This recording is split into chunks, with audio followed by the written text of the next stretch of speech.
My husband's work wife invited me to their office Christmas party. She introduced herself as the woman who keeps your husband sane at work while squeezing his arm. I smiled and said I'd heard so much about her, which was a lie. Tom had never mentioned to Brittany. The party was at an upscale steakhouse. Brittany sat us at a 4-person table. Her actual husband, Tom, and me. She'd made place cards with little inside jokes. Tom's, said Comey Snob with a hand-drawn heart. We have this tradition, Brittany announced, pulling out matching coffee mugs. Secret Santa between work spouses. She handed Tom a $200 espresso machine attachment I'd watched him research for months. Tom looked panicked as he handed her his gift, a generic candle from Within. She laughed it off but kept mentioning how he usually nails gift giving. Throughout dinner, Brittany shared hilarious work stories that all seemed to involve late nights, inside jokes, and lunch dates I'd never heard about. Her actual husband scrolled through his phone in silence. Remember when we got locked in the conference room until 2 a.m., she giggled, touching Tom's hand. We had to survive on vending machine food and your emergency bourbon? I excused myself to the bathroom and checked Tom's location history. He'd been home by 6:30 that night. There was no conference room ladder.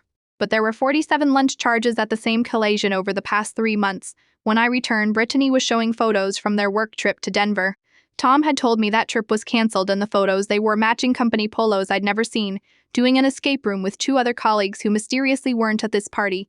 We make such a good team, she sighed, swiping to a photo of them holding a SCAP sign. Mark always says I talk about Tom more than him, she laughed, gesturing to her husband who just shrugged. That's when I decided to play along. Tom talks about you all the time too, I gushed. Situation, he's been so supportive, hasn't he? Brittany's smile froze. What situation? Oh, I covered my mouth. I shouldn't have. Tom made me promise not to mention the, I whispered, fertility struggles. Her face went white. She wasn't struggling with fertility. She was child-free by choice, as she'd mentioned 3 times already. Tom told you that? Her voice was sharp. I nodded sympathetically. He says you cry in his office daily. That's why he brings you those protein bars. He read that diet affects fertility.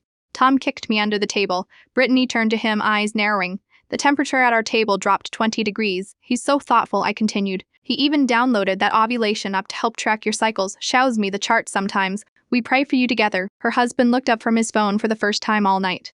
You were trying for kids since when the evening imploded. Since when the evening imploded, Brittany accused Tom of violating her privacy. Tom desperately tried to explain. He'd never said any of it. Her husband started asking why Tom knew more about his wife than he did. But you two are so close, I said innocently. Tom said you share everything. Brittany stood up, threw her napkin down, and stormed out. Her confused husband followed. The waiter brought our check to a silent table in the car. Tom finally spoke. She's not actually that bad. We're just friends. I pulled out my phone and showed him her Instagram.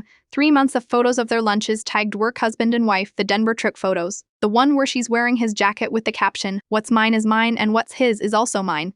We need to talk.